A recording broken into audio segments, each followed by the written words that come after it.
Assalamualaikum teman-teman. Kembali lagi di acara Cinta, curhatan indah tentang agama.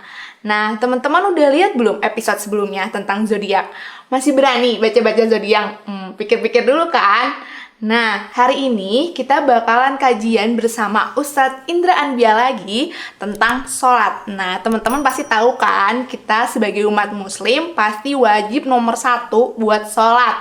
Gimana? Masih bolong-bolong atau udah rajin banget? Nah, hari ini kita bakal bahas tuntas tentang gimana sih sholat, apakah wajib, kalau sengaja nggak sholat tuh gimana ya? Hari ini kita bahas tuntas sama Ustadz Indra Anbia. Hari ini Ustadz Indra Anbia juga udah ada di ruangan. Assalamualaikum Ustadz. Waalaikumsalam warahmatullahi wabarakatuh. Hari ini Ustadz kita bakal bahas tentang sholat. Sebenarnya ini kayaknya curhatan dari teman-teman juga. Karena zaman sekarang kayaknya sholat kadang-kadang tuh teman-teman masih kayak Islam KTP nih Ustadz. Kayak nggak sholat gitu. Gimana Islam KTP tuh? Jadi kayak di KTP nih Islam tapi dia sholat kalau dini aja pun mereka suka nggak mau, kayak mungkin dia nggak biasa ataupun seperti apa. Itu gimana ya Ustadz hukumnya? Dan hukumnya kita juga sebagai temennya yang mau mengingatkan gitu. Iya. Baik, assalamualaikum warahmatullahi wabarakatuh.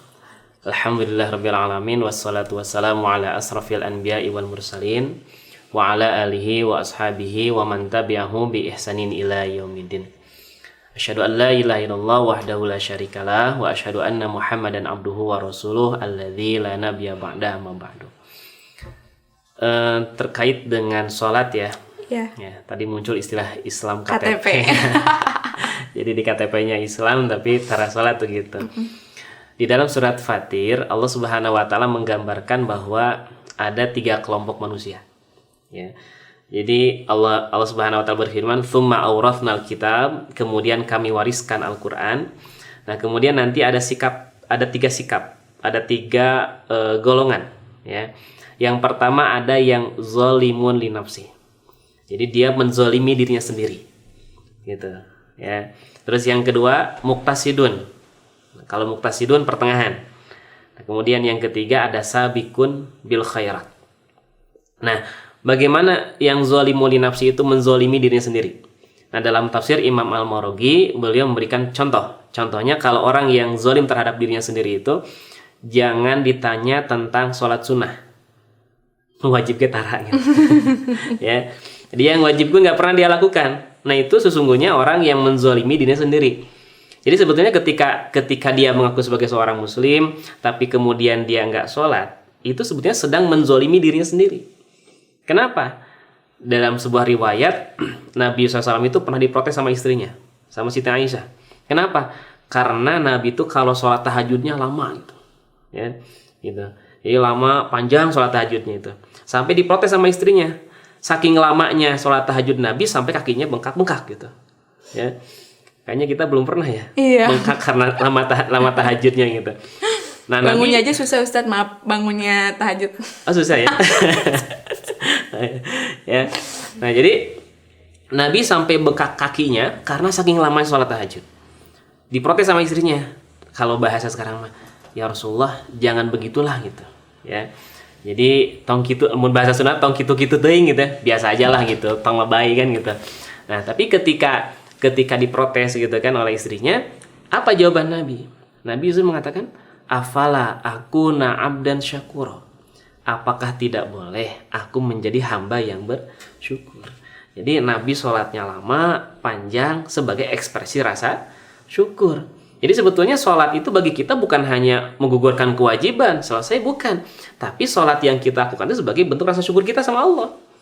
Allah kasih kita sehat, Allah kasih kita bisa melihat, Allah kasih kita bisa merasakan nikmat ketika makan gitu ya.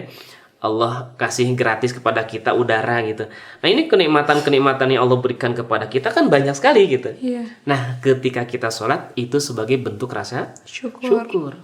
Berarti kalau ada orang Islam dia nggak sholat berarti dia Zalimi dirinya sendiri. Nah, kebalikan syukur apa? Kufur kan? Iya, kufur gitu. Jadi sebenarnya ketika kita sholat itu sebagai ekspresi kita gitu. Jadi ekspresi sebagai rasa syukur kita kepada Allah. Nah, itu jadi orang yang nggak sholat, jangankan yang sunnah gitu ya, yang wajib dia tinggalkan, itu orang yang menzalimi dirinya sendiri gitu. Jadi kalau misalkan saya sebagai seorang muslim tapi kemudian saya nggak sholat, itu sesungguhnya saya sedang mencelakakan diri saya sendiri gitu ya. Kemudian yang kedua ada yang muqtasidun. Kalau muqtasidun pertengahan, jadi yang wajib tetap dia laksanakan. Sholat 5 waktu dia kerjakan, Jumat dia lakukan, tapi sholat sunnah nggak pernah dia lakukan gitu. Jadi ada sholat 5 waktu dia kerjakan, sholat duha dia nggak kerjakan, sholat tahajud apalagi Ustaz. apalagi gitu ya. Nah, ada yang ketiga. Kalau yang ketiga sabikun bil khairat. Kalau yang sabikun bil khairat ini, jangankan yang wajib, yang sunnah nggak pernah dia tinggalkan. Nah, jadi ada yang zalimun li nafsi, menzalimi diri sendiri, ada yang muqtasidun gitu ya, ada yang pertengahan, ada yang sabikun bil khairat gitu. Berlomba-lomba dalam kebaikan. Nah, ini masuk yang mana? Aduh, kayaknya ya Allah harus dievaluasi lagi. Ya, gitu. Nah, mudah-mudahan teman-teman semua ya, teman-teman remaja ya, itu jangan menjadi orang yang menzalimi diri sendiri ya, tapi alhamdulillah kalau misalkan sudah kepada sabikun bil khairat ya. Jadi berlomba-lomba dalam kebaikan. Jadi jangankan perkara yang wajib, yang sunnah juga dia kerjakan. Ya, 5 waktu dia kerjakan, duha nggak pernah dia tinggalkan, sholat tahajud senantiasa dia kerjakan. Itu orang Islam yang bukan Islam KTP berarti. Ya, begitu Dini ya. Oh begitu teman-teman. Ini yang highlight banget, yang penting ternyata memang sholat itu bukan cuman kita menggugurkan kewajiban, Betul. tapi emang beneran ini adalah rasa syukur kita ke Allah karena Allah sudah memberikan banyak hal rezeki. Jadi teman-teman jangan niatnya hanya untuk mengharuskan kewajiban, tapi memang untuk bersyukur. Mungkin itu ya kali ya. Jadi teman-teman semua jadi lebih semangat dan mau sholat. Insya Allah, amin. Nah, tapi Ustadz, kadang-kadang kita tuh suka sibuk nih sama kelas, belajar, sekolah, atau misalnya pekerjaan gitu. Jadinya tuh, atau lagi gimana gitu, jadinya tuh gak sholat, tapi gak sengaja gitu, lupa gitu. Aduh, lupa belum sholat. Nah, itu kayak gimana nih Ustadz kalau lupa? Ya, jadi begini. Padahal masih muda Ustadz. Udah kakek. Ya. Apa lupa atau dilupakan gitu? Aduh, kadang-kadang emang beda tipis gitu ya. Tapi kadang-kadang juga bener pure lupa gitu, capek banget. Akhirnya kita ketiduran kayak gitu, jadi nggak sholat. Jadi begini, tidak ada syariat yang Allah wajibkan kepada kita sebagai umatnya, kecuali syariat itu memberikan manfaat untuk kita sesungguhnya. Ini yang seringkali nggak kita pahami. Jadi seringkali, kenapa harus sholat sehari 5 kali, capek gitu kan? Dulu awalnya bahkan mau 50 kali sekali sehari. Iya. Capek juga ya. Ya. Ketika peristiwa Isra Mi'raj itu kan 50 kali awalnya gitu. Tapi akhirnya kemudian menjadi hanya 5 kali dalam sehari. Nah, Islam itu agama yang mudah.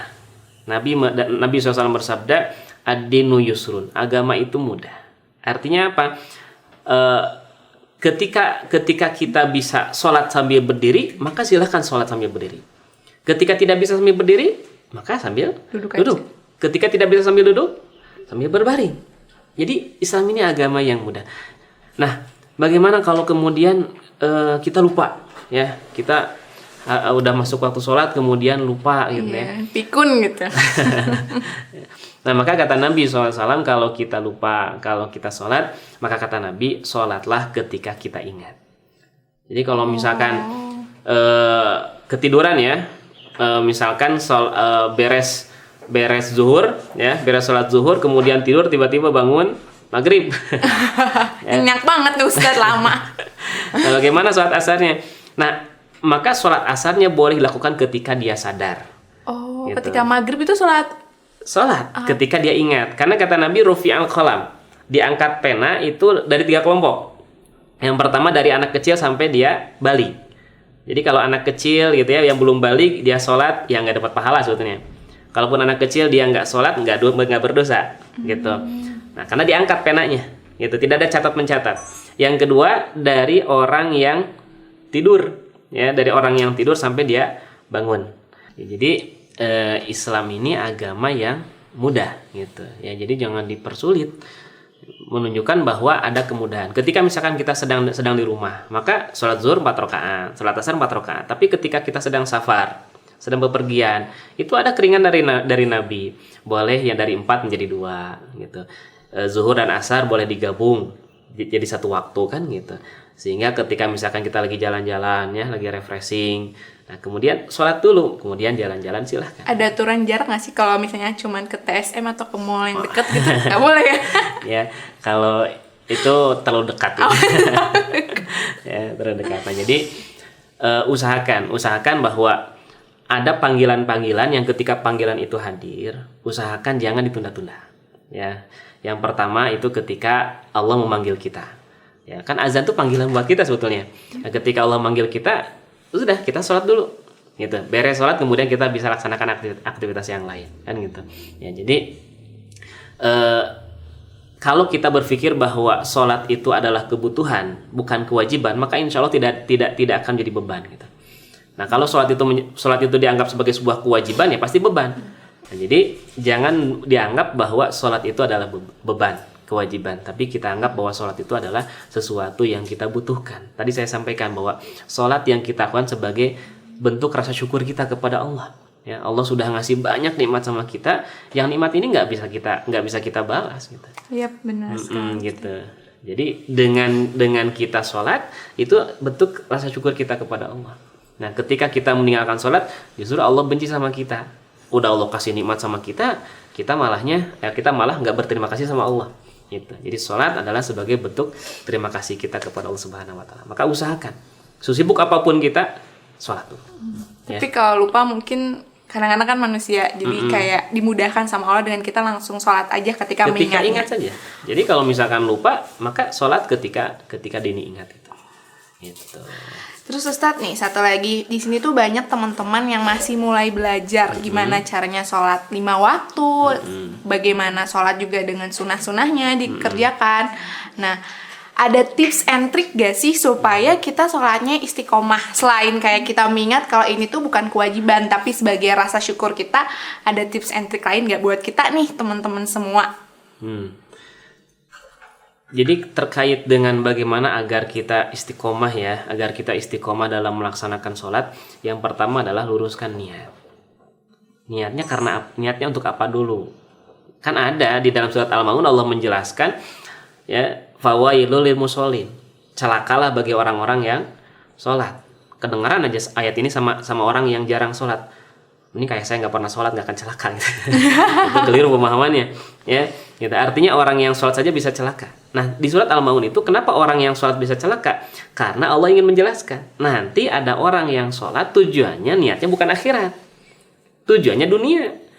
Ada orang sholat nih pengen kaya, gitu. Ketika ternyata sholat terus tapi nggak kaya-kaya, akhirnya sholatnya nggak diturutin gitu ya jadinya sholat. Maka luruskan niat ketika kita hendak melaksanakan sholat. Ya, jadi niat ini karena apa? Kalau orientasinya dunia, tujuannya harta supaya ingin jodoh, misalkan ya. Gitu. Ya, maka ketika hal itu tidak didapatkan atau ketika hal itu sudah didapatkan, maka akan berhenti sholatnya. Gitu. Nah, Allah Subhanahu Wa Taala mengingatkan kepada kita, wa ma umiru illa liya'budullaha mukhlishina lahuddin. Ketika kita sholat, maka luruskan niat kita bahwa sholat kita bukan orientasi dunia, bukan tujuannya dunia, tapi orientasinya adalah kita ingin mendapatkan ridha Allah. Maka yang pertama adalah luruskan niat. Apa selanjutnya? Nanti insya Allah kita bahas di episode yang akan datang. Waduh, jadi penasaran kan teman-teman? Nah, setelah ini episode selanjutnya akan bahas lebih dalam nih tentang sholat. Apa sih tips and trick yang tadi belum diselesain sama Ustadz, dan apa sih keutamaan sholat, dan yang lain-lainnya kita bakal bahas tuntas di episode selanjutnya. Nah, buat teman-teman jadi inget ya, yuk kita belajar istiqomah sholat sebagai tanda syukur kita ke Allah Subhanahu Wa Taala. Jangan lupa like, comment, and subscribe di channel Ummahatul Firdaus. Wassalamualaikum warahmatullahi wabarakatuh.